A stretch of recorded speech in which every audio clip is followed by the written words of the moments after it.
Everybody doing? How's everybody doing? Update that thumbnail. And hey man, it is your boy West Coast, and we are here for the late night Cowboy talk. You feel me? Our version of what can't sleep Cowboy. Why? Because we are up. We all got some pants on, but we can't go to sleep. You feel me? So we about to talk about some Cowboy content for a little bit, man. I appreciate everybody for tuning in. I got my boy Landlord that's gonna slide in here in about 20 minutes. You know what I'm saying? Once he gets to the crib. But until then, it's going to be me, your boy West Coast, your illustrious host.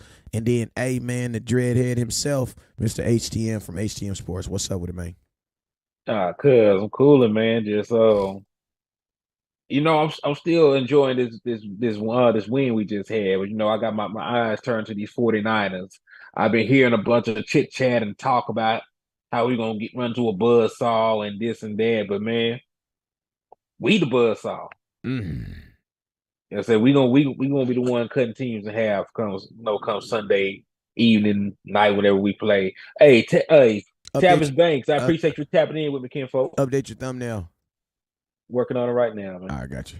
All right, and then, hey, man, so, hey, you guys already know whenever West Coast goes live, there is two things you guys must do. First thing you guys must do is you must hit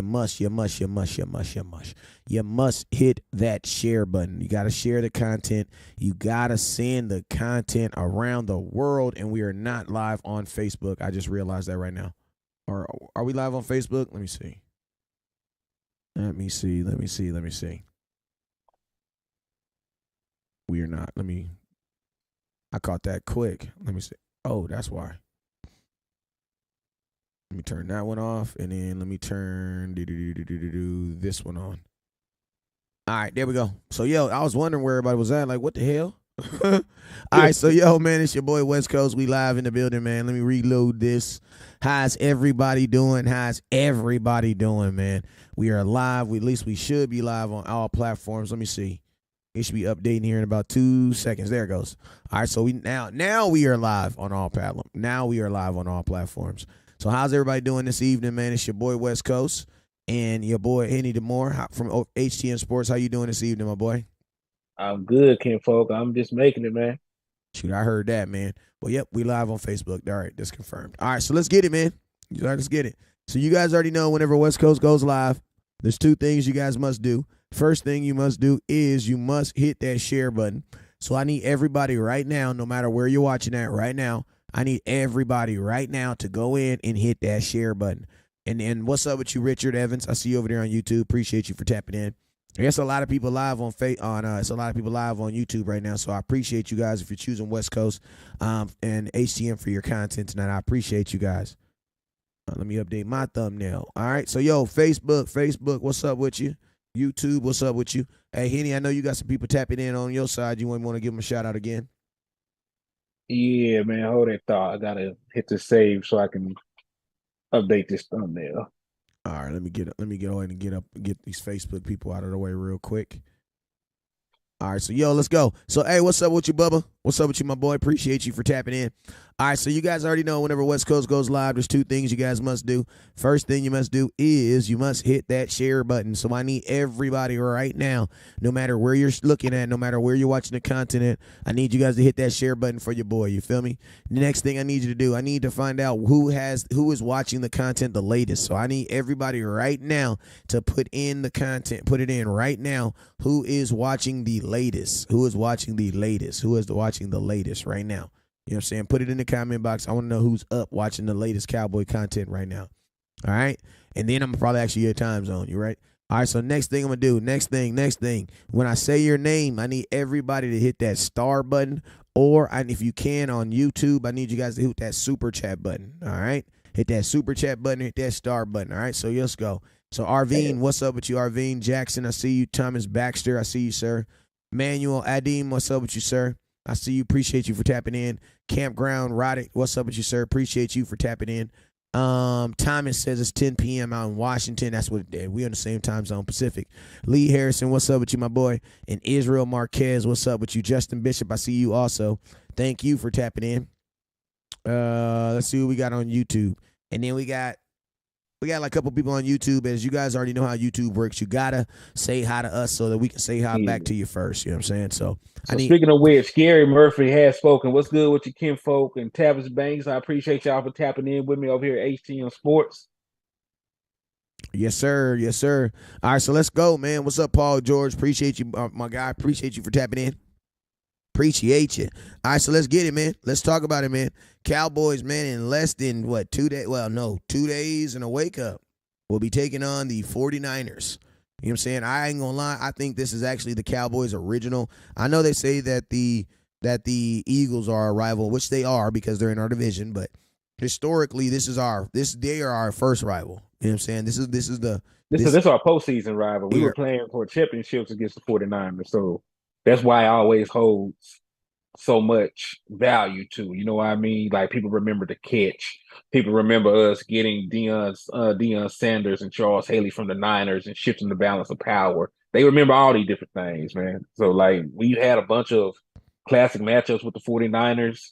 You know, the Cowboys and them were two of the most winningest franchise in the history of the NFL. We both have 5 Super Bowls to our names.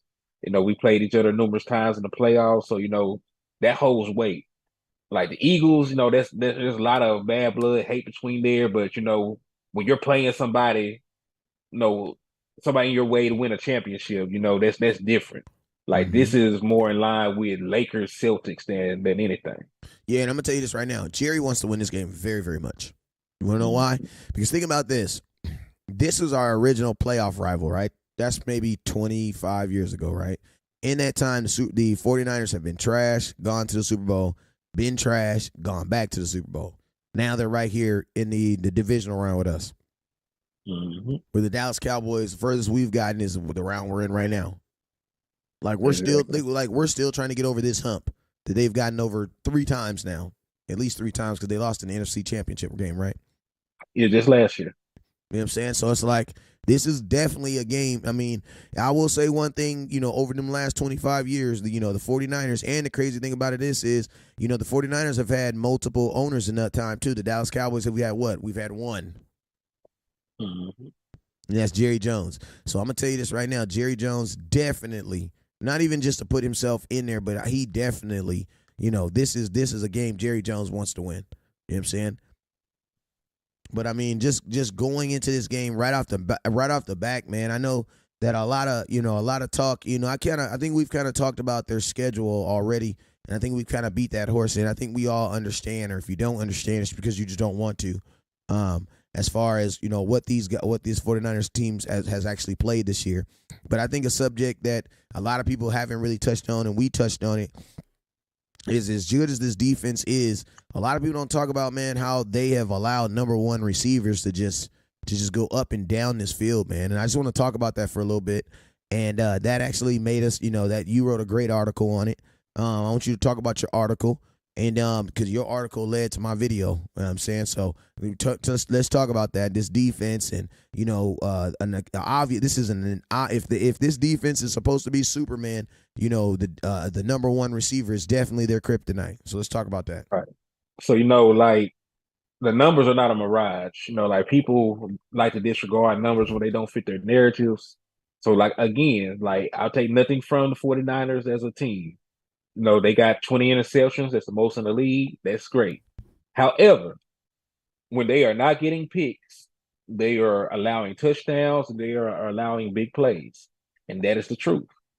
Because their secondary is manned by Charvarius Ward. He is a former Dallas Cowboy. He's a pretty good corner, but the other guys in their secondary, in terms of coverage, are not that great, and that is the reason why they are the 23rd ranked passing defense in terms of yardage right now. So they've allowed just as many touchdowns as they've gotten interceptions.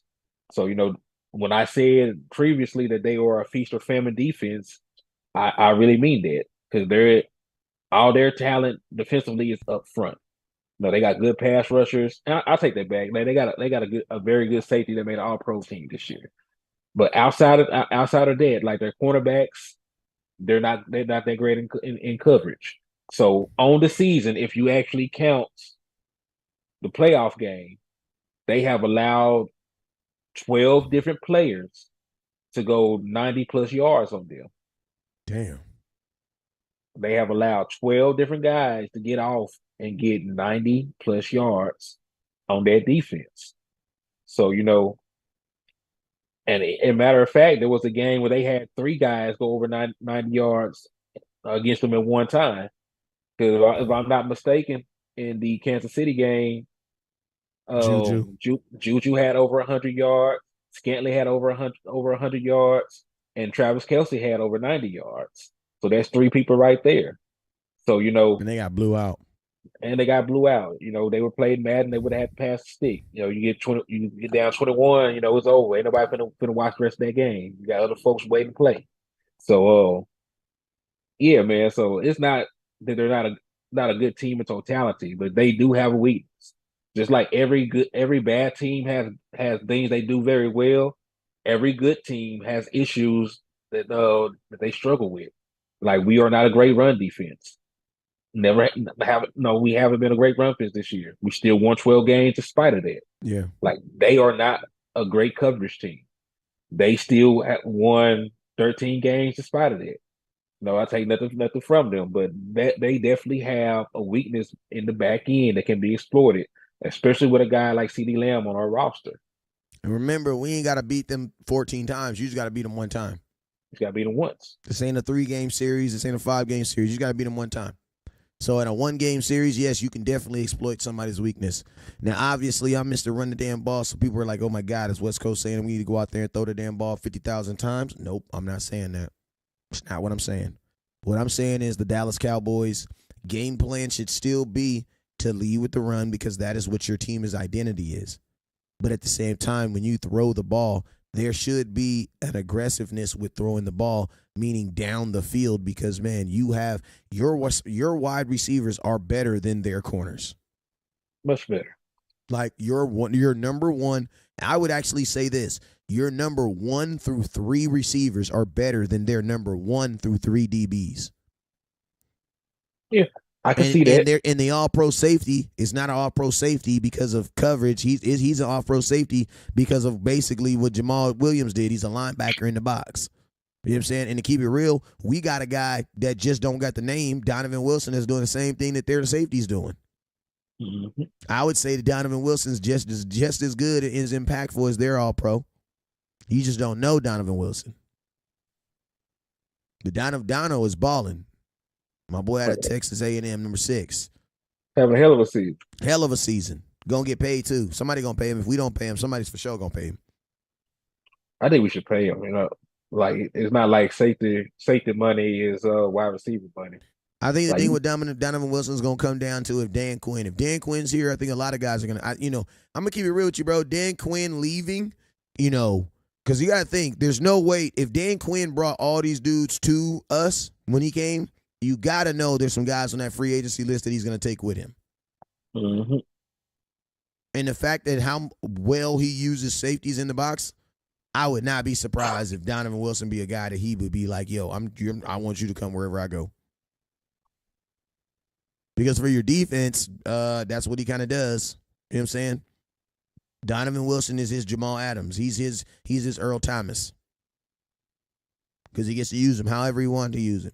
So I think that's something that we can look toward the end, of the season, obviously. But I mean, that's just a thought. But I think a lot of these, not even just to get off the San Francisco 49er game, but I think a lot of the defensive guys, when it comes to, them signing and things like that, I think a lot of their decisions are going to be based around where Dan Quinn goes. I could see that, especially with how well they played with Dan Quinn. Because listen, Dan Quinn's got J-Ron Curse paid. If J-Ron Curse wasn't already under contract, I would definitely believe that he would leave with Dan Quinn when he left. Hey, Chris Johnson, I appreciate you tapping in. Action Pal, what's up with you? But yeah, man, like he's done a lot for a lot of these guys for their careers. Because J-Ron Curse was rotting away at the end of Minnesota's depth chart. Rotting away at the end of the Detroit Lions depth chart behind Anthony Harris. Yeah, behind Anthony Harris. So like he had very limited time to play, but Dan Quinn saw his ability. He put him in the perfect position to be impactful. And hell, let's be honest, Dan Quinn got J. Ron Curse paid. because he was not using him the way he was using him. He would not be a starting safety. He wouldn't have probably gotten that chance, and he has excelled at what he asked him to do. And he gonna And get listen, Donovan Wilson paid. Same story. he gonna get Donovan Wilson paid. And what's crazy is Donovan Wilson had been on our team for years before Dan Quinn got here, and he was just underutilized by the previous coaching staff. 3 to be exact. Yes, thank you very much for that. Because Donovan Wilson, like remember he had like 2 or 3 interceptions in one preseason game. No, it was what his rookie season. He played in 4 preseason games. He had 3 interceptions. He had 1 in each one. Then in his last one, he had 2 turnovers. Thank you. Okay, that's what it was. Yeah, Donovan went crazy. I mean, I know it has no bearing on today, but he also has a state record in high school as a sophomore for getting turnovers. He had 6 interceptions in one game. Well, damn. Like what? I mean, what do you do when one kid has 6 interceptions? Hey, Chris Johnson had a good point. He said he might get LBE paid. Facts. So we were not going to keep LBE. No, we weren't. So that's the reason we did not pick up his 5th-year option. Because listen, we didn't even have to worry about paying him an exuberant amount of money. Donald and that boy Fowler too. Don't forget about Fowler. Oh, Fowler definitely getting paid. And listen, Fowler is a guy that he had before.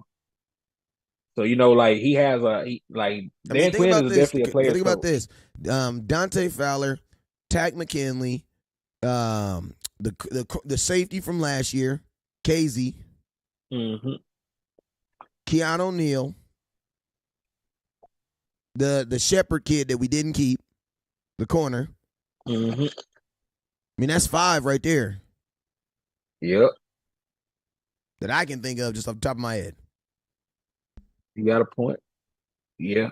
He brought a lot of people in that he trusted, coached before, had a relationship with. And people like from what I see, like man, they love Dan Quinn. That like not even just the defensive players, like the people on the team really, really admire and like Dan Quinn a lot. That's why I believe that. I believe that some of these defensive guys will be gone with Dan Quinn next year. A guy like the ones that can go, yes, exactly. And if you're a guy, and I'm gonna be honest with you, if you're a guy like Donovan Wilson, I'm sorry, I would have to trust my career with Dan Quinn over anybody in Dallas because he's the guy that put me in a position to get paid. You gotta trust him. Especially because you got to see because look, he got a big enough sample size. There's life before Dan Quinn and there's life after Dan Quinn. Like you are starting safety on a playoff team right now. Think about this: you're a safety that's being talked about as that should have been a Pro Bowler. Should have been All Pro again for the 2nd year in a row. Now the next thing I think the people are saying is the next person is Kellen Moore. A scenario that we and you were kind of talking about was Kellen Moore going with success is going to come change, is going to come opportunities. Well, I think Kellen Moore might get. I mean beating Tom Brady in the playoffs enough to get a job in the NFL. Probably not at this point. Not at this point. But I will tell you what will get you a job in the NFL if you go to an NFC Championship game. If you win an NFC Championship game. So, I've expected us to still have further success because I do really believe in my heart that we were going to beat the 49ers.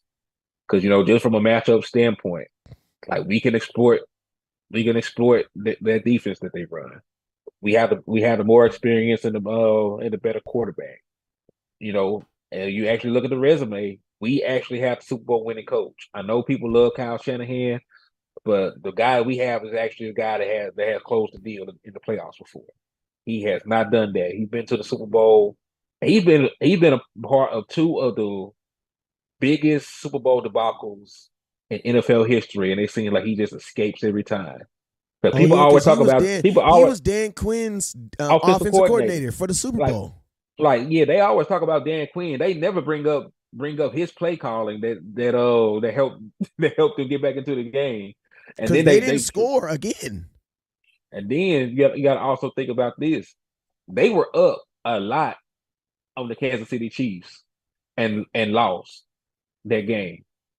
So nobody talks about it. He's been to the Super Bowl twice with a controlling factor on who would win or lose that game and have failed both times. Mm. So, I'm not taking anything away from him as a coach, but I What we saying my, is my, he ain't walking on water. yeah, like Big Mike has his issues, but at least Big Mike has a Super Bowl ring. Like when Big Mike got to a Super Bowl, he delivered. So you know what? Like we should feel good about our prospects in this game because we have the more accomplished coach, we have the more accomplished quarterback. We have a team that has beaten more quality opponents. Because listen, we beat the number 1 seed in the NFC. We beat the number 3 seed in the NFC. We just beat and eliminated the number 4 seed in the NFC. We swept the number 6 seed in the NFC, and we beat the number 3 seed in the AFC. So we have a battle tested. We probably had the hardest schedule in football this year. Yes, we had one of the harder schedules in football. I'm pretty sure when it goes back to when the NFL does the whole win to loss ratio, like what team had played, had the team that had the most wins to losses. I can almost guarantee that the Cowboys are going to be up there, number 1 or number 2. Yeah, we played a bunch of very quality teams. I mean, you played 8 teams. You played 8 teams that had 500 plus records. Yes, because think about it. We beat Detroit. Detroit was a tiebreaker away from being a 7th seed. Like they went because Seattle won their playoff. Theoretically, if Detroit would have beat us, they would have been in the playoffs. Right. So we really the loss is us is one of the losses that kept them out of being a playoff team. And even the teams that we lost to, the Jacksonville Jaguars were the 4 seed in the AFC. The Green Bay Packers were playing for the final spot, in the playoffs in the very last game of the year. So like we didn't have a bunch of bad losses. We didn't have a bunch of debacles or anything like that. Think about this, and think about this: the Detroit Lions almost beat the Philadelphia Eagles. Mm-hmm. Philadelphia had to kick a field goal in the final minutes to beat them. Yeah. So we had a very and they scored 35 points on them, if I'm not mistaken. How many points did Detroit? How many points did that boy Goff score put on them boys? That's why I honestly think that Philadelphia's gonna lose, bro. Like, if you really want to think about it, Philadelphia's best. Like, think about this. Who cares? Listen, I'm tired of talking about the 49ers. We about to pause. Listen, the Eagles ain't played nobody either. Their best win of the season, honestly, is a Dallas Cowboy team that was led by Cooper Rush. Go look at their schedule right now. I'm looking at it. They beat the hold on. No, I'm looking at it. So yeah, the Lions scored 35. The final score was 38. Who was the best team they beat? Philadelphia Eagles. I guess you could say the Vikings, maybe. And we saw how that happened. But you get what I mean? So theoretically, they wouldn't want to say the Vikings. The Eagles would really want to say the best team they beat was us. The best team they beat this year was us.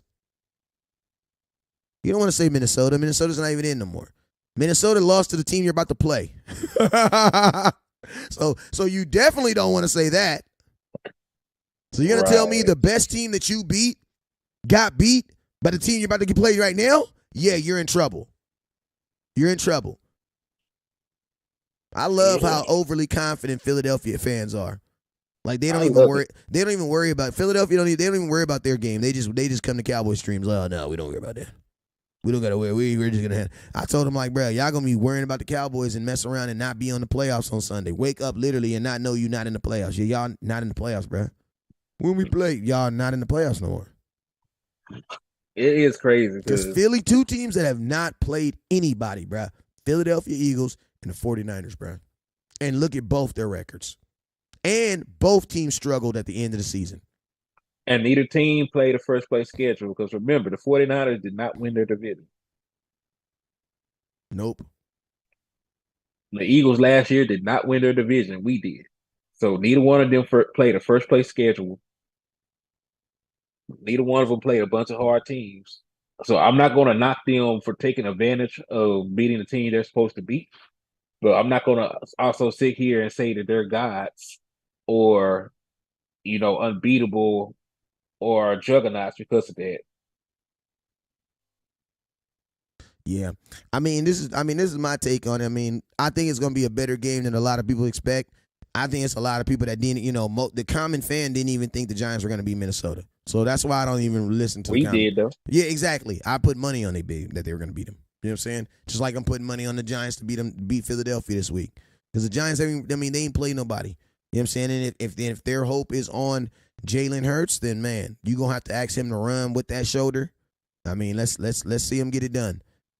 I think that defense is going to be able to run with him, too. Keep it real. And let's jump on some of these comments real quick.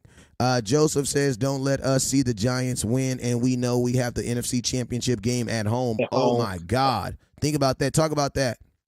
Yeah, so because we will be the highest seed left if we handle business. So if the Giants pull off the upset and beat the Eagles, that's number one seed gone. So the person who hosts the home playoff game will be the highest seed. Well, we're playing the 49ers, who are the 2 seed.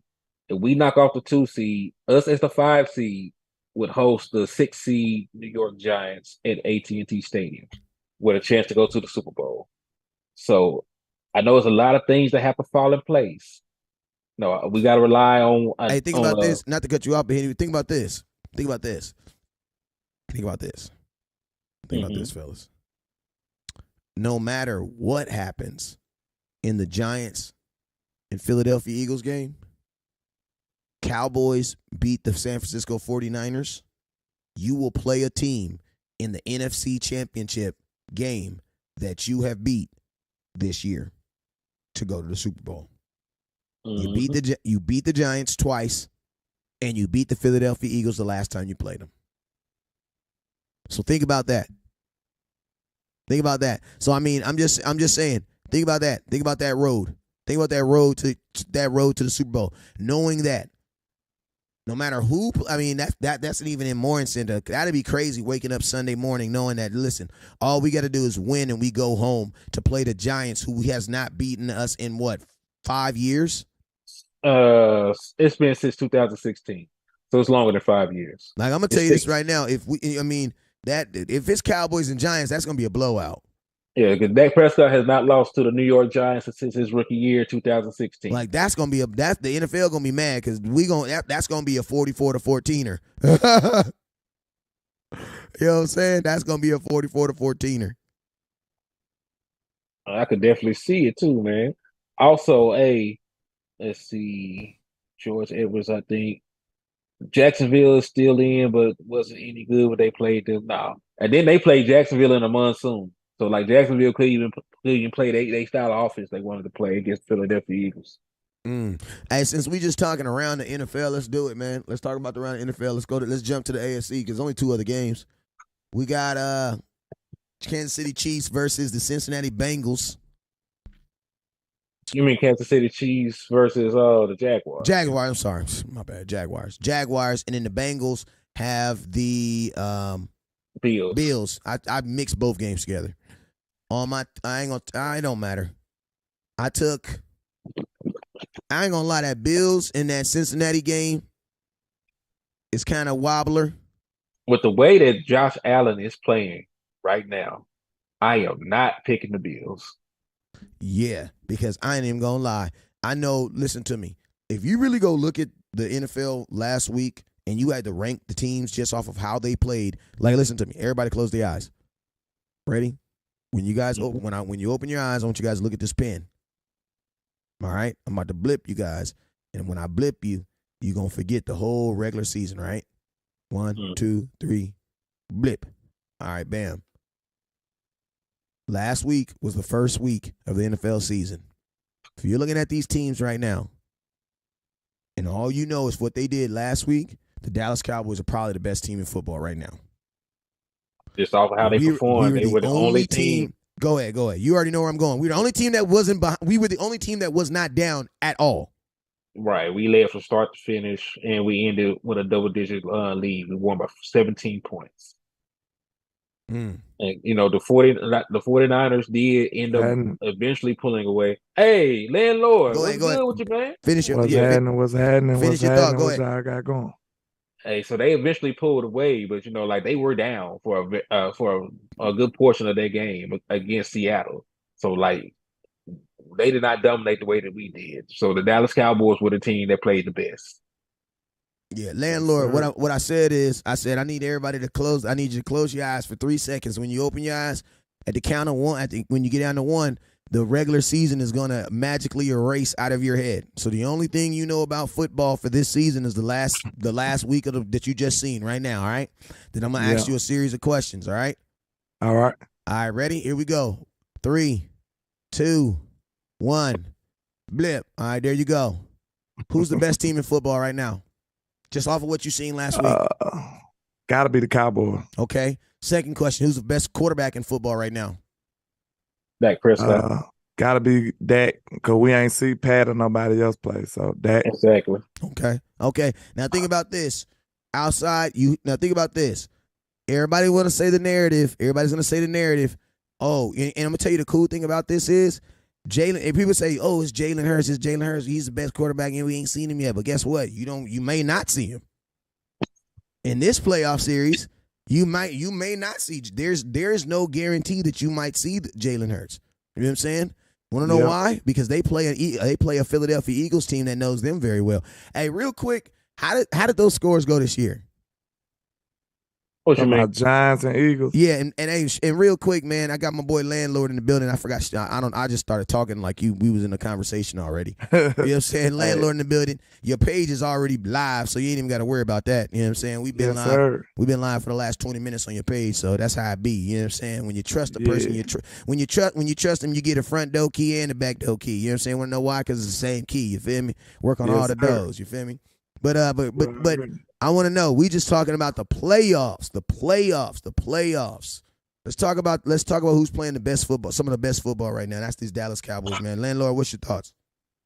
Absolutely. The Cowboys are playing better than we had the most impressive win of the weekend, by far, in my opinion. That San Francisco game against the Seahawks, that was a close football game, all the way almost like right into the fourth quarter. They were losing at halftime. And and the score was 17-23, and Geno had the ball in the red zone right about to tie the football game up. And they got that bad penalty. Yeah, they got a script set. I thought about the penalty that set them back first. Oh, yeah. The penalty put him back and put him in like second and I think it was second and 11. Then he got the strip sack, right? And then it was over for them. Yeah. Once they got that script sack, that changed the whole momentum. It was like a snowball effect, an avalanche after that, and it went haywire. So make no mistake about it, that game was it was way closer than the final score indicated. So if you look at the way we performed and the way they performed against an inferior team, we was a much better showing. And think about this. Then we played on the road against the GOAT. You know what I'm saying? Yep. So you got to take that into perspective as well. Hey, it's my bad for cutting you off, man. I had a point, but it was about to slip. I didn't already lost it. Dang. But speaking of, I was trying to get my paper and pen so I can write it down, but I couldn't find my damn pen. So I was like, I'm just about to try to say it just quickly before it freaking leave my head. It's gonna come back in a minute. Hey, but Shout out to Todd Lockhart with the 199 super sticker. I appreciate you, sir. What was my damn thought? God dang it. Hey, but Chris Johnson said, and this is something I wanted to state real quick. That's what I was gonna say. You said about Geno about the turnover. I was gonna say this real quick, and then I'm gonna let you go, Benny. That's something that we do not appreciate about Dak Prescott, because think about this. Geno Smith was having a great game until he did what? Made one mistake, bruh. He made one mistake. And you know the thing, the worst thing about the mistake? The mistake wasn't the bad thing. You know what was the worst thing about it? He couldn't make it up, bruh. Exactly what you said. That's what I was trying to write down. I was trying to write the word snowball down. But then I was like, why am I writing the word snowball down? Because you said that. and that's exactly what happened. And that's what I'm saying. Y'all don't be appreciating that about Dak Prescott. It's like he don't have those snowballing effects where it just gets worse and worse and worse. Dak Prescott started off this game against the Buccaneers, 0 for 3 on drive, then went surgical, bruh. Yeah. And I know Henry, I just want to add this real quick. It was I just rewatched that game from last year against the Niners, man. And Dak had overcame a 2nd and 25. You know what I'm saying? Like, Dak does make up a lot of stuff, bro. And like, that's the thing about it. You just can't depend on no quarterback to constantly get you over that. You know what I'm saying? Like, we'll make a big play. He made a big play to CeeDee Lamb in the beginning of the game, and boom, holding penalty. Bring it back. It was like a 30-yard catch. It was 30-yard game. Yeah, and then Landlord, and think about this. If you watch that game, I'm gonna tell you something else you saw. Dak was refusing to run in that game too. That is not gonna be the point this year. He did it in the second half though. That's he waited too long to bring out the because by leg. the second half it was like, but you could clearly tell because there was like a 3rd and 6 where Dak like he was rolling out and you're like, bro, just run the ball, but he tucks it and he tries to gun it in there, incomplete pass. You know what I'm saying? So it's like, that's not going to be the mindset. Dak rushed the ball 7 times this past week, man. And I'm going to tell you this right now. You know, if you go look at the game that the Raiders almost beat these dudes with a backup quarterback. And you know what that backup quarterback did? That boy was running that football, bruh. Yeah. So that's a nice segue right there. Because speaking of running the ball, and Wes, this is something that we were talking about before we got on here. Chris Johnson said, would y'all take Greg Roman next year as a run game coordinator, next season, obviously? Buddy, if we keep winning, he's going to have to be our offensive coordinator because Kellen Moore is going to have a job somewhere. He's going to be out of here. I think if he win, listen to me, bro. If you win this week, you lose one of your coaches. You lose one of your coaches for sure, at least one. Because now you're going to be a bidding war. Exactly. No. I think like this. If you get to the Super Bowl, you for sure lose both. You know what I'm saying? But I keep it real, you might actually lose both. You might lose both either way because they both already got interviews. And think about this. Look at the guys who are available. The only people, and it's like the only person that really has a better than anybody right now because everybody else is coming off of being fired. Yeah. You know what I mean? Like you're coming off of being fired. These guys will be coming off of a run. Cause I know Brian Leftwich is out there, and I ain't gonna lie, cause you know I'm down for the bros. But then I remembered he gonna throw that ball. Oh my God, bro! I was listening to him. I was ready to put on my Black Panther outfit, throw up the Wakanda and everything, bro. Listen to me. I was down. Yes, I was going February 1st. I was going to launch a full on time. The Dallas Cowboys need to bring Brian Leftwich to the Dallas Cowboys. February 1st, I was going in, but then I realized that he just threw the ball 60 times. Just last week. Don't shortchange that, man. 45-year-old quarterback, bro. With a 45-year-old quarterback, there's no way Dak don't throw the how many 66? Threw it 66 times. Don't shortchange him. 66 times, hold bro. On, y'all give me 1 second. We got a troll in the chat. Hey, Tony Montana. You must be on some of that good cocaine. You talking about some Niners, bro. Look, let me address this Niners game 1 second, y'all. Y'all forgive me. But these 49er fans talk with such hubris. They so swole in the chest, talking so reckless, man. That's why I cannot wait till Sunday, y'all. I can't wait because they need to be humble. They talking like they just ran through us last year or something. That was we shot ourselves in the foot. We cheddar bob that game. That's what it's looking like to me. And a lot of people, contrary to popular belief, they did not run all over us like that. They got like a big run by Debo, but for the most part, Mitchell had like a couple 10-yard runs. But for the most part, that's not good, Landlord. No, I'm saying about 2. He said a couple. Like 2 10-yard, that's 20 yards. Yeah, I know. You know what I'm saying? Like it's not like they consistently just dominated us. That's what I'm saying. That was not the case. And we locked them up, really. If you want to be real, like, I mean, think about the best they did. The score was what still? What was the score still? 23-17. Like people be talking like the score was 45 show up to points. The party because we kept getting all them pre-snap penalties. Like if our offense play anywhere near the way we played against the Bucs, because I'm pretty sure I like Dan Quinn in this matchup. I like our 3 safeties going up against these boys. I like that matchup. Yeah. So if we play halfway as good as Dak played against the Bucs, these boys might get blew out. So I just like the hubris they got. I really do. I can't wait to Sunday, bro. I really can't. And I'm gonna tell you this right now: if the Cowboys don't score 33 points, 30 points on a team, you don't really even see the real Cowboys offense. I'm just being real. Straight up. Just being real with you.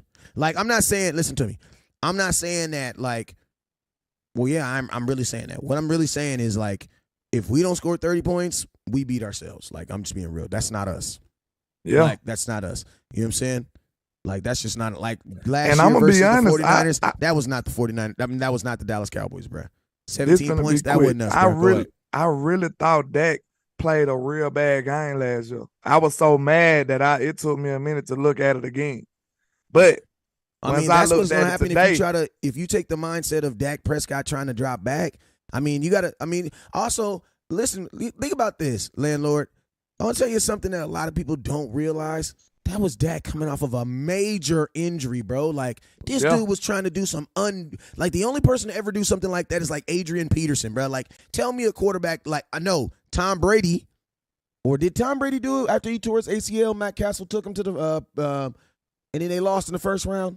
Did Tom Brady go to to make it to the playoffs the next year? I'm pretty sure he did. I know he was gone. I'm pretty sure. Year, yeah, I'm pretty sure Tom went to the playoffs. One game. But you get what I mean, like, bro, like that within itself, to come back off of a major injury and win 12 games, be the number 1 seed in the playoffs, and not win MVP of the league, that's freaking crazy. To keep it real. Yeah. You know what I'm saying? That's because if anybody does that last year, and then think about this, Dak threw 37 touchdowns. He threw 36 touchdowns. Aaron Rodgers, 37. He threw 37. What did Aaron Rodgers throw? 36? 37? They threw the same amount of touchdowns. The only difference is Dak played 16 games. Aaron Rodgers played 17. Mm-hmm. Yeah. You know what I'm saying? He got no love for that, bruh. None. But now y'all want to talk about him. And, like, listen, I love the fact that y'all can't even talk about interceptions no more. You want to know why? Because I erased the regular season. Because you don't know what you forgot. You forgot he threw all them. You don't even remember that. And guess what? It don't matter. It don't matter. No, it don't.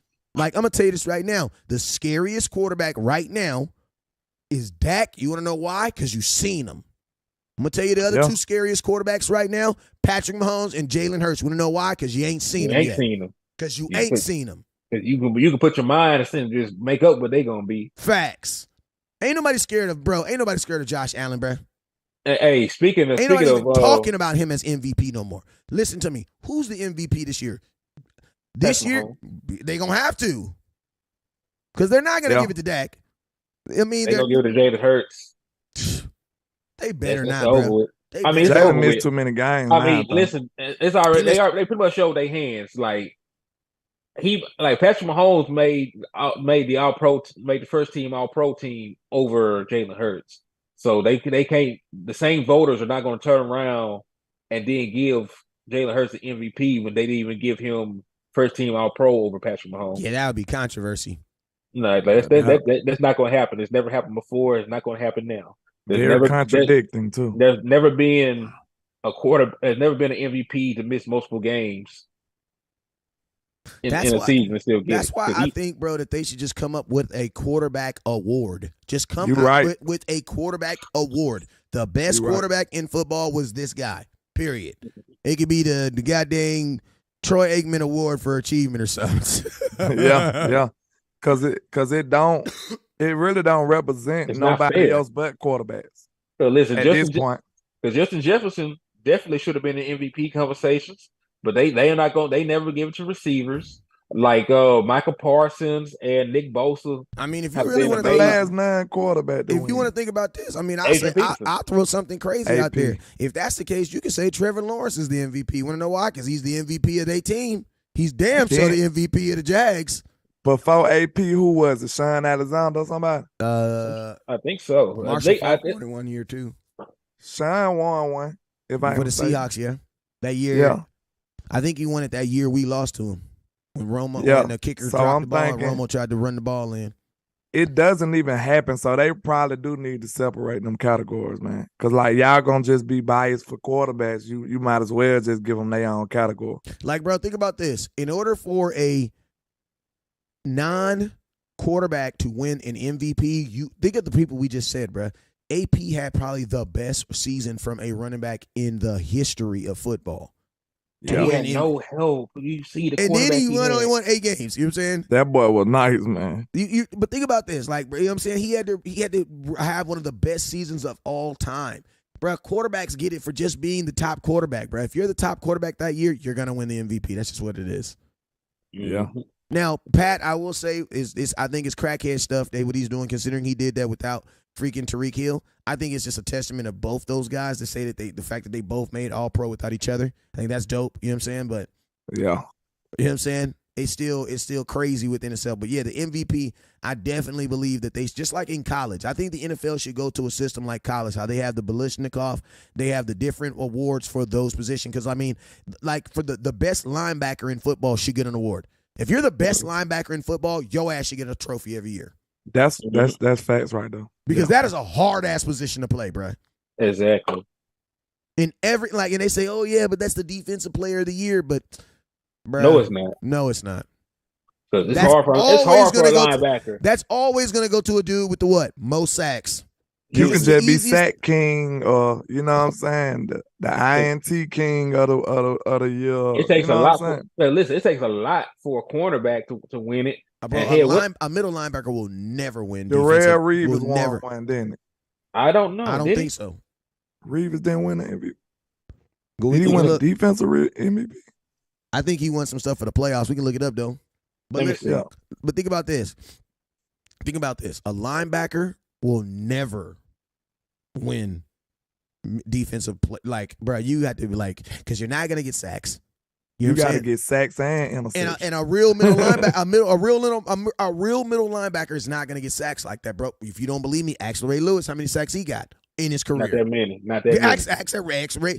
I'm gonna tell you this. If I'm not mistaken, Micah Parsons has more career sacks right now than Ray Lewis, if I'm not mistaken. Because Micah has 14 this year, and he had, 14 last year? Something like that, like 13 and a half, 13 and a half. And let's see, Ray Lewis had... And we know who Ray was. Ray was that dude, too. All right, so he ain't got that.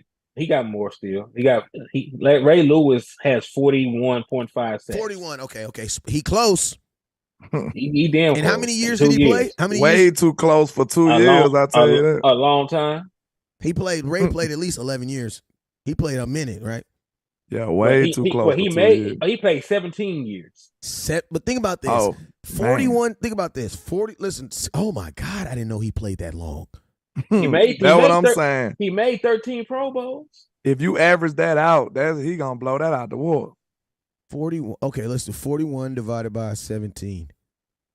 Bro, that is 2 point. Ray Lewis got averaged 2.4 sacks a season over his career. Bro, that's why. Listen to me.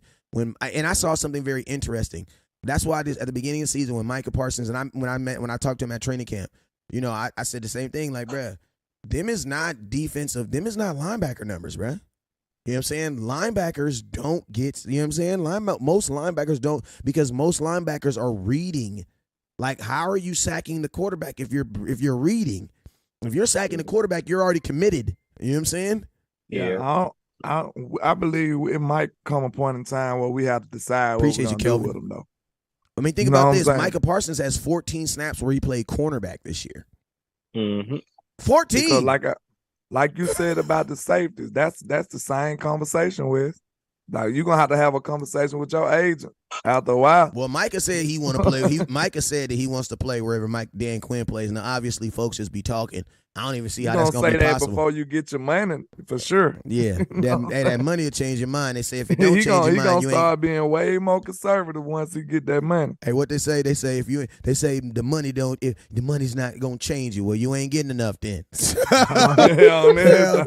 the funniest thing I heard in a long time is they say money don't buy happiness. It don't, but it gets you so close you don't know the difference. I know, right? A great down payment. You feel me? It gets you so close you ain't gonna know the difference. You feel me?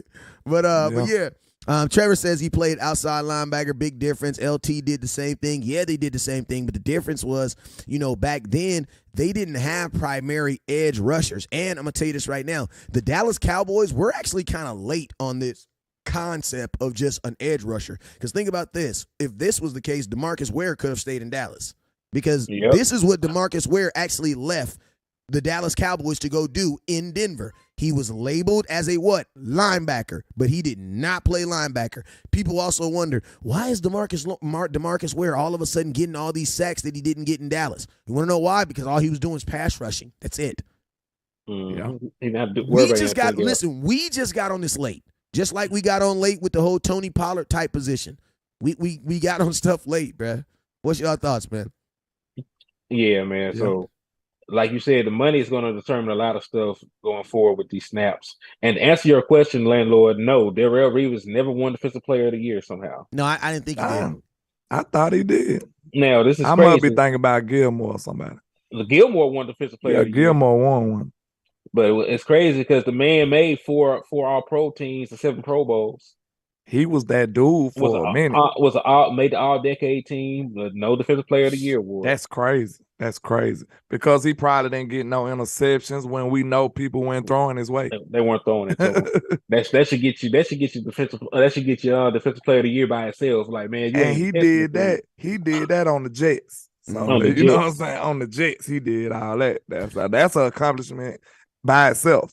You know what I'm saying? Like, my boy Gabriel says, man, they better feed Tony Pollard. And I'm going to tell you this right now, and that's also something. If you go rewatch that game from last year, something else that you're going to also notice is there is a huge, huge, huge void of Tony Pollard. Tony Pollard, the week before, I'll let you guys know backstory. They sat him against the Philadelphia Eagles because I remember I forget the exact injury that he had at the time. But then they didn't play him in that Philadelphia Eagles. They rested him. And in the very next week versus the San Francisco 49ers, what happened? Kellen Moore only gave him the ball 4 times. I want to know, what are y'all thoughts on Tony Pollard getting more than 4 snaps this time? Well, actually, more than 4 carries. Oh, he needs it. Go ahead. Okay, yeah, because listen, that game, I know people always talk about what Dak Prescott did not do. We did not have a running game. We ran the ball 21 times for 77 yards. And Tony basically didn't play. Tony Pollard basically didn't play. I'm gonna give you the carries breakdown. But listen, Dak Prescott was your second leading rusher for that game. That's how inefficient we were running the ball that game. Zeke had 12 carries for 31 yards. Dak had 4 carries for 27. Tony had 4 for 14. CD had 1 carry for 5 yards. You said Zeke had what? Say that one more time. 12 carries for 31 yards. It looked like he was a lot more effective than that, though. From what I just seen. And we had a crazy story, man. My boy Zeke, please, possible. He need to give us one down the way. Zeke, no, I'm saying? Zeke, he gonna have to show up, man. Zeke, now listen to me. I don't even. Bro, don't do this. Kellen, do something that favor my boy, bro. Like, man, Kellen be making my dude look so bad, bro. Just look, he is. But listen, give my boy a power toss, please. Let him have a tackle in front of him, please. Yeah, let me talk about what you were saying about Tony, though. You right about that, because I said this earlier. I was like, man, the 49ers don't understand that this is a whole different team basically from last year. And we got way better just by a change of philosophy. You know what I'm saying? We got way better because we started doing more common sense stuff that we've been begging them to do. We got better just simply off of that, like giving Tony Pollard the ball, like targeting your number 1 receiver. CeeDee Lamb, it took him like 3 quarters to get a target. Like, that was ridiculous last year. You know what I'm saying? Coop got a couple targets, but you mean to tell me CeeDee Lamb the slot and can't get the ball? We were too busy screwing Amari Cooper. That's what I'm saying. Like, they didn't even target him as much as they should. We were too busy screwing Amari Cooper, and we just forgot. And then, well, look, this was finna be crazy too. This is why I know this game is finna be different, and I know the penalties killed a lot of momentum. Yeah, 15 penalties. 15. It killed a lot of our drives, y'all. A lot of them. Mm-hmm. So it wasn't necessarily like the Niners just was doing something. Like, we was doing some stupid stuff. We started the whole game off with a outside penalty. Hey, Landlord, think about this. If you cut down with Randy Gregory. If you cut down on some of the penalties alone, you probably win the game. Yeah, man, Randy Gregory did about 3 If you just Three-snap if you penalties just take alone. if you take that penalty on the 2nd and 1, if you take that penalty away, that put us back on 2nd and 11. Yeah. That then led to a you know what I'm saying? Like, bruh, there's a lot of things that could have been different. It's 14. They said we had 14 penalties. Yeah, that's still a lot. 14. Oh this one right here in a too, playoff game, bro. That's lie. ridiculous, bro. How I'ma many be yards is real that? with How many you. yards is Matter that? of fact, I got the stats, so I can look at it. I don't know why the hell I'm sitting here. Bro, 14 just penalties in a play. And listen to me, 14. I remember when we got 13 penalties in a preseason game, bro. I was cussing this whole team out, bro. I remember the game, that Chargers, bro. We got 14 penalties. I remember, bro. I was cussing this. So imagine doing that in a I playoff noticed game. too that we ain't gonna do this time. Mike McCarthy was a little too conservative last year too. Know what I'm saying? With them 4th down calls. Like he gonna go for it more this year. Because down the stretch in the second half, man, a couple of them possessions, we shouldn't have been so, you know what I'm saying, so conservative. We should have went for it a couple of them times. Yeah, we was punting the hell out that ball last year. Yeah, one of them, we was like on the 50. Like, I'm like, what you doing? And then we was about to punt on the 50, and then we did a fake punt. Like, bro, what you doing? What you doing? We got it, but I'm just saying, like, you want your best players on the field, man. That's too risky. Because what if we wouldn't have got it? We would have just been like, well, if you gonna go for it, just put Dak and them on the field. Like, and listen, they want to trick everybody. And then like this gonna be real quick. One thing I didn't like was we did the Hulk package. This coming out. This after the half exactly now. what you're about to say. Passed out of it. Look, threw the ball. Man, look, we did this after the half now. We needed a score, man. We just had 7 points for the whole half. That would have changed the football game on that drive. He came out and threw the ball 3 straight times. And then he lined up the first play. He threw the ball. You know what kind of route it was. Remember these stupid curls that he been doing. Please don't run them curls all game again, man. Oh, speaking of curls, you remember they sit the damn lineman on the curl? Or just run them at different levels. Look, okay, the curl route on a curl, man. They said the damn offensive lineman on the curl. That was an interception that Dak threw the interception on 4 curl routes. That just by the way. So that first play was a curl route to CeeDee Lamb. That jump was locked up because they sitting on him. Then the second play, them boys did a Hulk package. I'm thinking like, okay, we finna run. Man, this man, Dak just throwed the ball like a bomb out of the Hulk pack. I'm like, what is they doing? Like, then after that, you come right back with another throw and you get sacked. Like, that's a terrible offensive possession, bro. And you need a score. You need a spark. Why not just toss that ball to Tony Pollard on that second down in the Hulk package, bro? Like, I feel like we can really expose them with that Hulk package. Like, if we having too much problems to run the ball in our normal formations, bring out that Hulk package. You still got an extra offensive lineman over there. I don't even think it's gonna come to all that, because I'm gonna tell you something. The major difference is, bro, is Dak, bro. Like, they're about to get the best Dak that anybody has ever seen. You know what I'm saying? And, like, I don't even think that Dak was capable of playing at the level that he's playing at right now last year. Why? Because they were not going to let Dak run the ball 7 times after they saw what he did with his leg the year before. They were not about to do that. Then Dak was coming off that calf injury early in the year. Like, they were not. They were just flat out the game. Yeah, they were just stuff flat out that they were not going to do. They came in with this in the mentality, we're gonna throw the ball. Yeah. And then think about this, even with them doing that, like Bosa did not. I mean, Mike, bruh, like their key players did not blow up in this game. And the cool thing about it is, at the end of this game, the Dallas Cowboys had the ball in their hand with position to score. And to be honest, though, Bosa had went out at the half mark. Yeah, Bosa went out. Then the middle linebacker. They lost Bosa. They lost Warner. They lost. And then they lost Kittle too, didn't they? But Micah was in and out the whole game. You know, he had COVID that week before. Yeah, so Micah was in and out the lineup. We had some issues ourselves too. So, and like, it's a lot of things that's different that Warner people played ain't the really second paying half. attention He left in the third quarter. Go ahead. It's a lot of stuff that was different. Like, you know, Anthony Brown got an interception during, like, later on in the game, but they was kind of exposing Anthony Brown that game. Like, they were not exposing them, but they was beating them like that. That's exactly who they was looking at. And I don't think you're gonna be able to do that with Deron Bland. I think he'll match up better with Ayuk. Ayuk kind of physical. You know what I'm saying? He don't get that much separation. He a contested catcher. So Brock Purdy gonna have to throw some risky throws over there at Deron Bland if they match up, or at Trayvon Diggs, because you know Debo might be in the backfield. Like like I said, the biggest problem that they present to me is they scheme.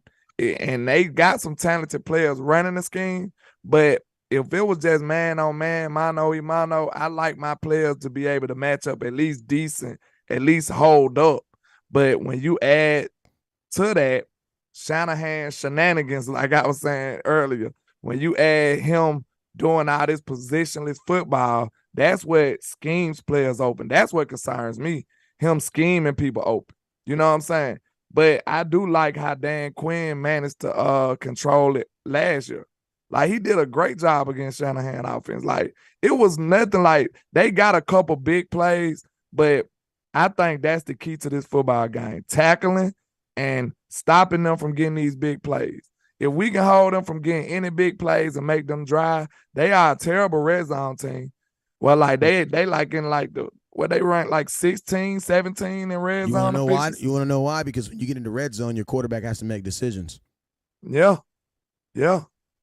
But it's crazy that you got a master play caller that can't scheme up touchdowns in the red zone. So my defense, all I'm asking y'all to do is bend and don't break, because we are the best team in the red zone. Yep. The Cowboys score touchdowns and points. And we just got and think about this, on defense, we're one of the best because we just got an interception this past week. You know what I'm saying, in the red zone. Yep. 73.3% of the time that the Cowboys going to score a touchdown in the red zone. Like Landlord pointed out, that is the best in the league. The 49ers only score 53.62% of the time. That is the 19th best in the league. See, we cashing in. They ain't cashing in. So all my defense got to do is avoid the big play. Tackling is going to be vital against these boys, because I'm telling you, Purdy is not going to just surgically dissect you all game. That's not what he's going to do. What they hope to do is to scheme these players some yak. You know what I'm saying? They want to throw these wide receiver screens to Ayuk and Debo and Christian McCaffrey. They want to throw all these screens to Kittle, tight end screens, slants. They want to do this little quick stuff to get the ball out of his hand quick. It's going to be up to our defense. It's going to be vital for us to come up and make solid tackles, Mr. Trayvon Diggs. You're going to have to wrap up, buckle your chin strap, because they're going to isolate you on some wide receiver screens. They're going to want to see if you're ready to tackle today. So you're going to have to be up to the challenge, sir. Yeah, I know everybody on Diggs about that tackling, but I'm going to tell you this right now. Diggs ain't been tackling all year, man. That's just what it is, man. He going to have to tackle. I mean, from the beginning of the year, they said he was like, he went a large period of time without missing a tackle. Yeah, so he wasn't missing a tackle, but he wasn't making a tackle, too. You he probably wasn't trying. Exactly. You can't miss him if you ain't trying to make him, you know what I'm saying?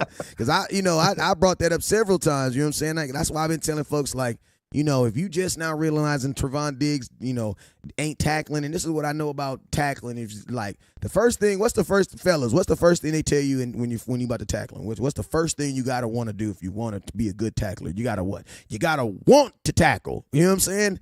If you don't want to tackle, I don't give a damn how big you are. Your ass is gonna get thrown around by some little ass kid out there that wants to tackle. He gonna beam you every time.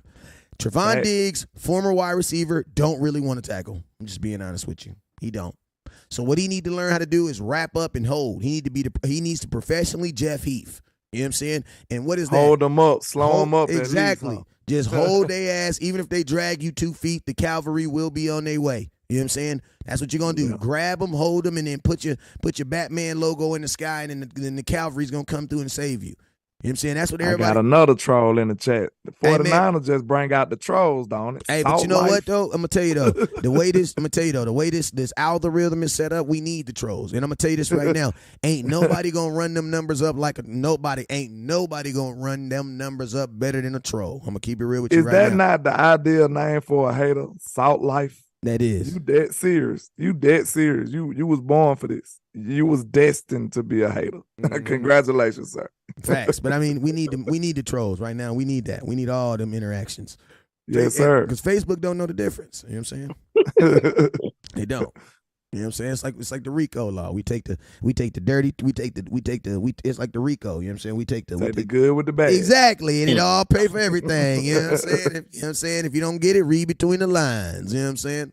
We're gonna mix the love and the hate and use it all to pay some bills around here. You know what I'm saying? That's right. Yes, sir. Somebody pointed out in the chat, Extra Pal there, Connor Williams is no longer here. He was one of the most penalized players in the NFL last year. He was getting cooked that game, too. Yeah. I'm sorry. He was getting cooked and I'm going to tell you something, too. No slant to Cedric Wilson. But, man, you probably have a better third. You got to remember, there was a key play we threw to Cedric Wilson last year. Imagine this. That key play would be going to Michael Gallup or T.Y. Hilton. Yep. Because it was late in the game and said for some reason he alligator armed it, too. It was like, what? They're probably Dak's best pass of the game. All he has to do is fully extend.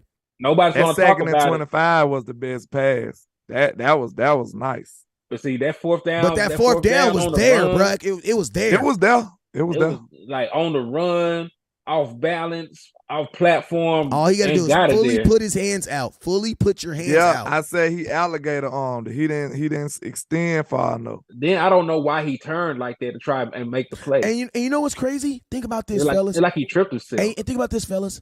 People will then say, why he throw the ball to Cedric Wilson? Guess what? He did the same thing to Noah Brown. People say, because, bro, these dudes, I mean, listen, if you make a play for Dak don't give a damn. 4th or 10, if you're open, he's throwing the ball to you. Yeah. But that's why come up in the clutch in that New England game. I know, and that's what I'm saying. That's why I'm saying, if you're a young wide receiver, you love Dak. You love Dak over any Aaron Rodgers ain't had no choice but throw at the young receivers. But I'm just saying, this year, equal opportunity. But Dak is super equal opportunity, bro. He don't discriminate. And he has a history of what? Giving a young guy an opportunity. Because guess what? When he threw that ball to Cedric Wilson, we all said, man, why the hell he didn't throw that ball to Amari Cooper? Because I sure did. Yeah. Safir says, one thing I noticed, and I could be wrong, Datton didn't really throw it to Noah Brown against Tampa. Seems like every time he throws it to him, he gets picked. I think that's more of a seems like. That's not a factual thing. I think that one interception when Noah Brown dropped, I think he's actually throwing more interceptions to CeeDee Lamb than anybody, and that's documented. And that's good, too, because you try to get the ball to your number one. I live with that all day. Exactly. Yeah. You know what I'm saying? But so, yeah, I mean, there's only been one situation like that, and that was the game where he bounced off his head.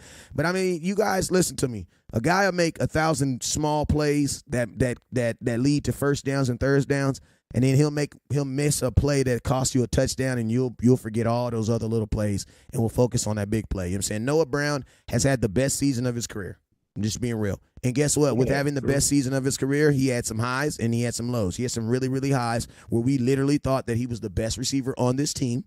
Stop it right now. If you're lying to yourself. If you're lying to yourself, if you do not start of the season like it looked like it. There you go. They sure played him like it. I think that was Mike McCarthy. Like, look, man, you got to get the ball to your best player, sir. After, because Noah was taking over, look like it.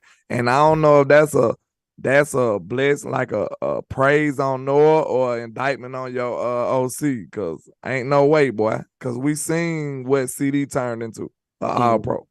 All pro. And listen. Oh, damn, I lost my train of thought that quick. Go ahead. Like, Noah Brown is not even in that same role he was in anymore. T.Y. Hilton is getting more snaps. So, like, Noah Brown is not even in that position to have to be relied on that much. They was throwing past to Malik Turner. Malik Turner had 3 touchdowns last year. Hell, you mean? I'm talking about to and didn't get re-signed in the San Francisco game. I'm talking about he got. Oh yeah. It is. But yeah, but pretty much the point is like, your wide receivers core is probably better this year than it was last year, I would think. If you think about health, because Michael Gallup is present, CeeDee Lamb is a better player than he was. T.Y. Hilton is explosive, and if you count Tony, are we counting Tony Pollard in the mix? I mean, think about it. Let's just say this. Let's just say Amari Cooper. Yeah, Amari Cooper to CeeDee Lamb. I think from last year to this year, CeeDee Lamb technically is better than Amari Cooper from last year because Amari Cooper only had like 900 yards. Yeah, see, let's clear this up. Amari Cooper has never had a 1,300-yard season. So you would have to say that CeeDee Lamb is the better receiver. Okay. So then our second receiver last year was who? CeeDee Lamb. Our second receiver this year is who? T.Y. Hilton. I would say, obviously those balance the other out. Why? Because you still have CeeDee Lamb. This is where it gets interesting. Now, a lot of people are going to say, but who cares about your third and fourth receiver? We do. Why? Because they actually get passes here. We just told you a guy, Malik Turner, a Malik Turner guy you don't even know got passes in a playoff game. You know what I'm saying? Yeah. So now think about this. Michael Gallup did not play in that game. You know what I'm saying? Why? Because he was already hurt. He wasn't there at all. So that's a big plus. So now you have Michael Gallup. Difference. Yeah. You know what I'm saying? And now you got T.Y. Hilton instead of Cedric Wilson. It's a lot of big differences on defense, too. You had Tristan Hill over there just penetrating, not tackling nobody. Jonathan Hankins. Instead of Jonathan Hankins. Then you had Devontae KZ, little bitty self. Oh, my out God. there tackling people. Oh, my God. That's a huge Donovan Wilson. Donovan Wilson wasn't even getting starting minutes, Wes. And I'm going to tell you this right now. That's how you know that there is some drugs use going on in the locker room. Because there is no film they in just America. didn't know who Dono was yet. But think about this. I'm going to be fair. They didn't know he was like that. The whole year. The last coaching staff knew he was like that. But, we had a change of of command. And Dono was kind of caught in the middle. Because the last coaching staff kind of liked him. Like, they was starting to prepare him up to be a starter. But it's like soon as DQ and them came in here, it was just like Dono was kind of like one of them friends. He was the odd that was in the middle. Yeah, he was in the middle. He brought in KZ. He brought in Neal. They signed Malik Hooker. So he got lost in the cross. KZ started over Dono because that was Dan guy. You know what I'm saying? Then you got he was small and undersized, and he couldn't do. And I'm gonna tell you this right now. Who the linebacker was for you? KZ made no sense. They had a Falcon linebacker too. Bro, I don't even want to talk about it. Keanu O'Neal, and I told y'all that was gonna fail. This is all different. Like, these are things that like played a large role in this football game. That's gonna be completely different this time. We didn't have a Sam Williams. We didn't have a Dante Fowler. You know what I'm saying? We didn't have Deron Bland with 6 interceptions. What he got? 5, 6? 5. Like, then we didn't have Armstrong that came along. We didn't have Dorrance was there, but we didn't have Deron Bland. We didn't have Sam Williams from this year. You know what I'm saying? It's a different Dorrance Armstrong, because remember, he wasn't getting those snaps over old buddy. And I'm gonna tell you this right now. I'm gonna tell you this right. The two biggest upgrades that you said right now is Jonathan Hankins and by far Donovan Wilson over DeMonte KZ, bruh. Now, Dono got some snaps, and in his limited snaps, he was super effective too. He made Garoppolo throw like some quick bad passes, all kind of stuff in his limited role. But now Dono is featured, so he's gonna be a big part of your defensive plan. And I honestly think the three-headed monster at safety gonna be the key to this victory.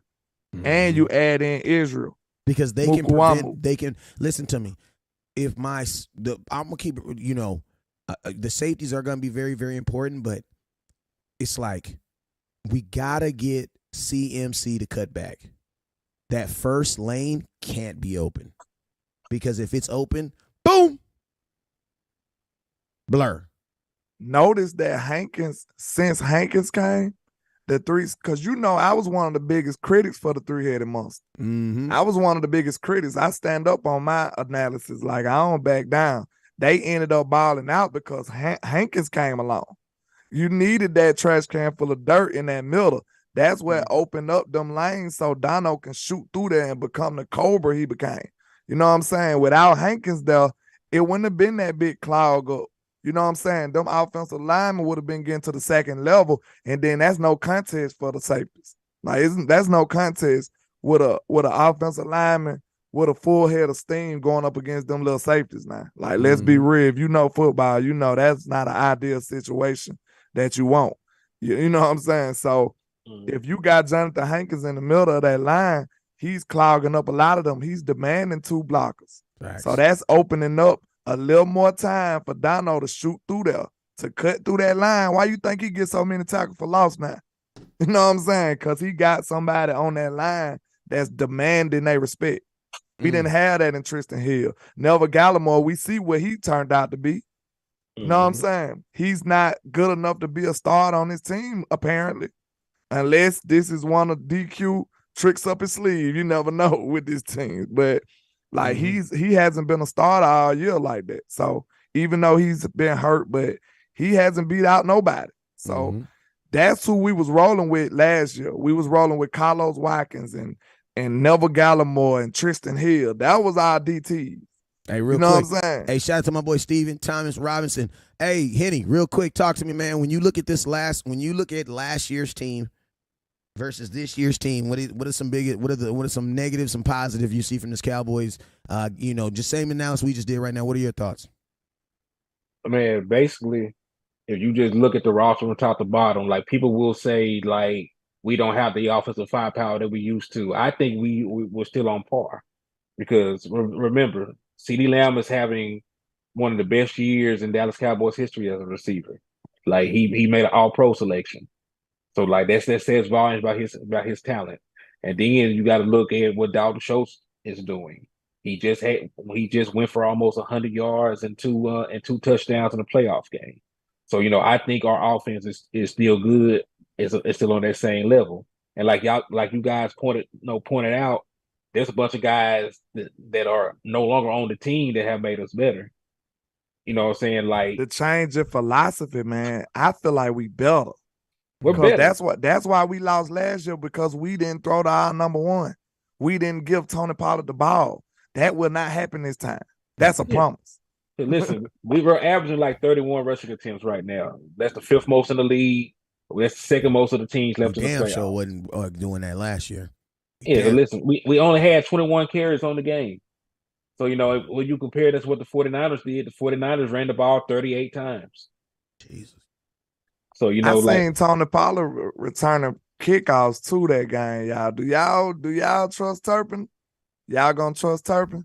He was effective too. I'm gonna tell you, kickoff return. They're kicking this ball so deep, Brad. Like, and you know what? You know what though? I might mess with it though. You know why? Because you're playing outside. When you're playing outside, you have no control over that wind. So typically, when returners get opportunities to run balls back is when, like, think about this. When was the last time Lucky Whitehead ran a ball back in an outside stadium in L.A.? You know what I'm saying? Why? Because they try to put that ball through the upright, but that wind be like, nah, we're going to drop it right here. You know what I'm saying? Yeah. We're going to drop it right here. And you fighting against some wind resistance. And I'm going to tell you this right now. If there is any, because I'm going to say this real quick, and my boy was our kicker on our team, right? And he used to always say, it's at the hardest thing for a kicker to do more than kick field goals. I'm going to tell you what they always say, trying to kick the ball away from somebody. You know what I'm saying? Yeah. Like kicking the ball away from someone is just as hard as damn near kicking the ball through an upright. Why? Because it takes just as much accuracy. So you got real quick. This is a good point that DC for Life just made. We have Ferguson too now. That's a big point. Like, we got 3 tight ends that, you know what I'm saying? I want to see that 3 tight end package. I want to see that Hulk package and that 3 tight end package. And I want it to be featured, especially if we struggling with the run. Like, if we can't get our run game off, I want to see Kellen Moore adjust and go to that. Go to them 3 tight end packages. Go to that Hulk package. I want to see him adjust just like that, and I think that'll be effective against them. Because they did a couple toss out of the Hulk package against them, and it worked. I don't know why Kellen Moore didn't do it more. Know what I'm saying?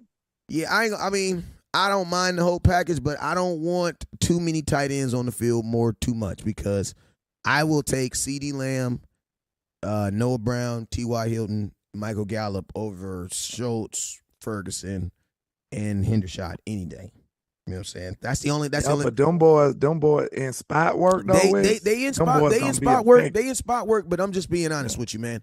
Yeah. Right now, and we gonna this gonna be our last subject. We gonna end it on, bruh. I'm sorry. This is a big bro game. Like this is a game for big. Like I said this last week. Like this is what. Listen to me. During my flag football season, I got 12 kids. Everybody plays. You know what I'm saying? Round week, we have 10 weeks in our season. Around week 8, I started making this speech right here. hey, man, everybody's been playing, but I'm going to tell you this right now. Come playoffs, only the kids that's been here for practice and that's playing good and doing the things they're supposed to be doing is going to see the field. You know what I'm saying? I started letting parents know now. So if you invite 50 parents, 50 cousins to the Super Bowl and your son only played 2 snaps, you know why. You know what I'm saying? Yeah. You know why. You know what I'm saying? Don't come to me asking me later. If it's a blowout, he might get lucky. If he might get lucky. You know what I'm saying? But, bro, this is a big brother game. I love my youngsters. I love them. But I'm forcing the ball to CeeDee Lamb. I'm forcing the ball to T.Y. Hilton. I'm forcing the ball to them dudes. Those dudes have to, because think about this. In this past game, that's what it was. It was the CeeDee Lambs. It was the Dalton Schultz. It was the Dak Prescott. Had one target for like 35 yards. He did, but see, that's why. But see, this is what I want from my young guys. You might only get one opportunity. You better catch the ball. You better act up with it. That's the only thing I'm asking. Because listen to me. That's the crazy thing about it though. Big brother gonna take care of all the heavy work. But guess what? That 3rd and 30, that 30-yard catch, that mess was equally important to keep that drive that one of the big brothers scored on. You know what I'm saying?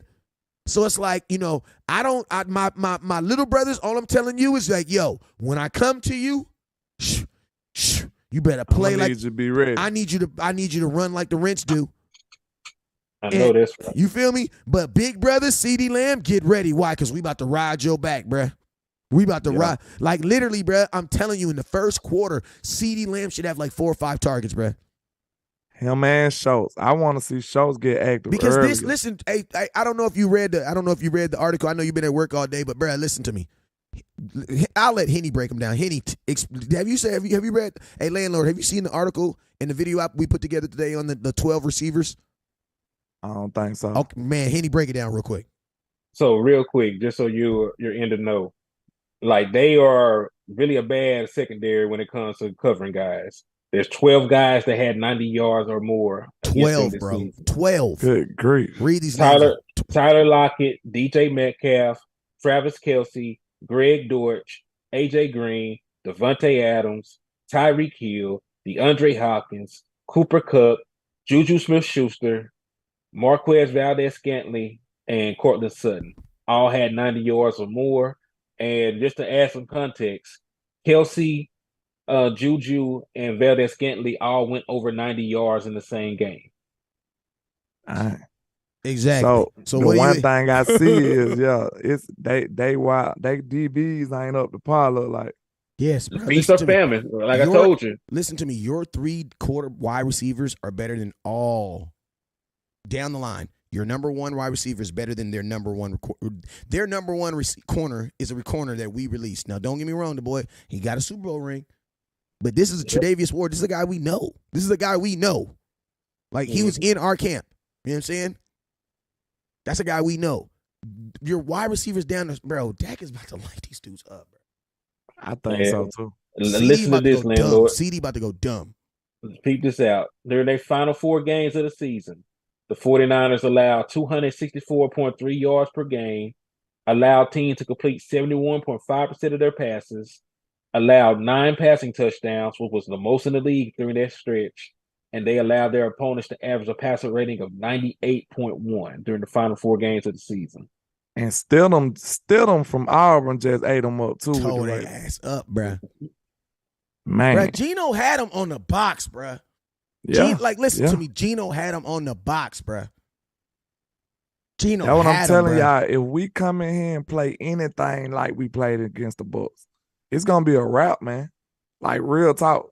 And I think we got that edge on them too, because they feeding into this mainstream narrative too. They don't respect us. They think it's a joke, and we gonna come right in there and hit them in the mouth. Watch what I tell you. Mm-hmm. Hey, man, we've been on here for about 1 hour and 30 minutes, man. I wanted to make sure me and Henny was on here for about 20 minutes without Landlord, so I wanted to make sure if he going to jump on here, we at least give him an hour of content. So we went 1 hour and 30, so everybody was on here at least an hour tonight, man. But, yo, man, we have ourselves a good night tonight, man, and I appreciate everybody for watching along. Hey, man, HTM, let them know the next time you going live and the next time you dropping some content. Oh man, I'm going live tomorrow morning, man. I'm gonna go live, do the early morning coffee show. Go do another quick review of the San Francisco 49ers, talk some numbers. And then of course, Landlord, if you're still down, man, I'm still trying to do that watch party Saturday for the Giants and the Eagles. Yeah, I should be a go. Yeah. Yeah. Hey, well, even if they don't do it, there will be a watch party on. So make sure you guys tune in for that, because you got to think about this, man. The Giants win, and we will all be rooting for the Giants on Saturday, because if the Giants win, the Cowboys will literally be playing on Sunday to go home and play an NFC Championship game, bro. That's going to be ridiculous. Ooh. You know what I'm saying? And think about this. If you go home, you no longer play outside for the rest of the season, because the Super Bowl is inside too. You know what I'm saying? I really think the Eagles sleeping on the Giants too. I know they're they sleeping. are. I know, bro. They're watching listen, we got Eagles fans watching our show. I know they're sleeping. They sleeping on the Giants. Real talk. And then ain't there some Giant type stuff too? See, they must don't know they like history. The Giants is one of them scrappy type franchises that'll pull something Underdog. Hey, Yeah, I'm gonna ask Landlord this trick question. Who is the best team that the Eagles beat this year? It's a trick question. The Cowboys? No. Who? There you go. That's it. The best team the Eagles beat this year was the Dallas Cowboys, led by Cooper Rush. That's their best win. And that one no blowout. They man, look, that's why. But think about this. If you look at the talent, that's their best win this year. Look, that's why I still talk with such conviction about Jalen Hurts. He has yet to play a great game against the Cowboys. He ain't did it yet. Zero. That man had 155 yards. For real. Like, he ain't played it good against us yet, bro. Last year we made a fool out of him. So, like, like I told you, man, I'm kind of different. Like, when you play good against my team, that's when you get my respect. You know what I'm saying? I'd be like, well, yeah, he got us, though. See, Trevor Lawrence, he out there balling like, hey, he beat us. He pretty good. Trevor's sneaky good. He pretty good. Like, that. Once you beat my team, that's when I say you're good. You know what I'm saying? Mm-hmm. I feel like we had Trevor ass, though. Yeah, we did. We did. All right. We kind of let up off the gas and let that game go, but it's all good. I mean, that was the game that hurt us, though. But we in Los Angeles Charger it though. It was funny too, because listen to 6 minutes into that game, right when all the Buccaneers fans started leaving, I started screaming, "We're not the Chargers. We're not the Chargers." All right, Eddie. All right, hey, Landlord, let them know when you're going live again, man. Your next project. Oh, yeah, man. I probably go live in the morning, too, man. I'm trying to get y'all some of that good content. We got the biggest game that we done had in a while. So, hey, it's overtime for everybody. I'm sure the coach is doing overtime, too. So, yeah, I'll probably be live tomorrow morning, like 11 o'clock, something like that. Or, in Central Time. But, yeah, man, just holler at me. Yes, sir. And then it's your boy West Coast. Hey, man, in the morning, I will be announcing who won the Zach Martin glove. So make sure you guys tune in to my morning show to get you guys tuned in, man. I appreciate everybody. I appreciate everybody that tuned in tonight, man. And I will see you guys tomorrow around 10 a.m., man. You guys already know what it is. Never